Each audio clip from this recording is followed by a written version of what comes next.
Okay, my daughter and I are doing, we're cutting polk. We got a lot of it from back in the garden. And I'll just show you some of this. Okay. But I just noticed something. This is variegated polk. I just saw a lady from England do a video on this, and it was so pretty, and I didn't even know that stuff existed. For some reason, the tip of this is coming out variegated, because you could see it's seeding. Where's it? There it is. It's going to seed. I think that's so pretty.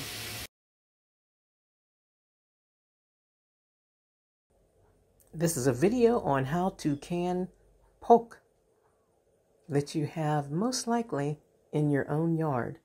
Greens for free from the Lord. All right, I'm rinsing and putting it into the pot so I can get ready to boil it. 3 times, guys. Got to boil out all the toxins that's in it. The plant is excellent for your kidneys and your liver and endocrine system or whatever. All that. It's really, really good for you. But it's worth boiling 2 or 3 times to get out the toxins. So far, I strained them. I boiled them, strained them, and boiled them, strained them. This is the second strain, and I'm getting ready to boil them again for a few minutes. And as you can see, the consistency changes. Let me see. The consistency changes. It's not like spinach. Okay, and I leave mine whole leaf because I tried to cut mine one time, and it became much quick. So leave the leaves whole. I'm going to boil them again for about 5 or 10 minutes, and then I will be ready to process them with some ham chunks. Okay, I did my rinses.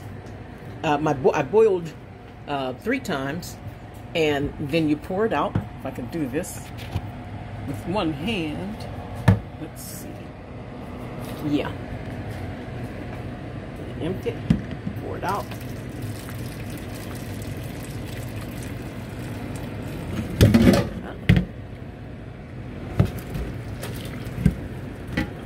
Yay, I did it. All right. That was crazy. But there it is.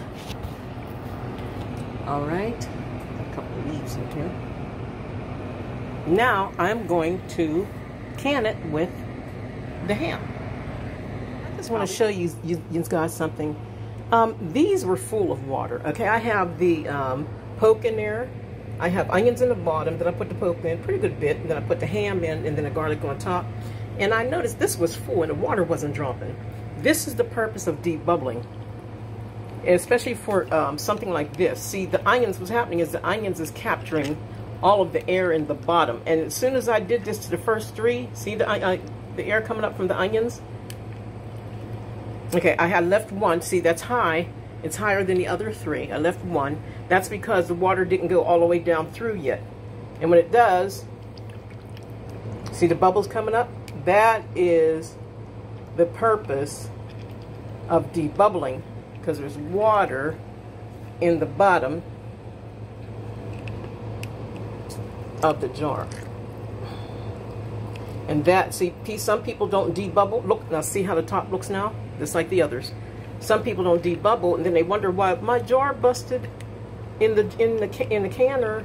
So that's the purpose of debubbling. Okay, I had the salt and everything on top. Now I will wipe the tops with vinegar because of the ham. The ham's a little greasy. I'll wipe the tops with vinegar, and then I will place them in the canner. Notice something. After I debubbled, the water went down low, like this one. I didn't do this one yet. After I debubbled, the water went down low. See, dry on top. So what you do is you just add more hot water to it. Okay. Here we go. All right, now put them in. They're on. I have 45 more minutes. See how nice your weight goes? A nice kind of slow dance, a slow medium dance. And I wish I had smell-o-vision. I wish you guys could smell what it smells like in here. The onions, the garlic, the polk. Oh my. They are done. They are through. This is how they turned out. I got a white stuff on my jars, but it wipes right off. I just have to wipe the jar off. That's sediment from the water that we have. But there they are. And they look good. One of them siphoned down a little bit. Looks like it might have been that one. I'm not sure. But they look great. God is good. Thanks for watching.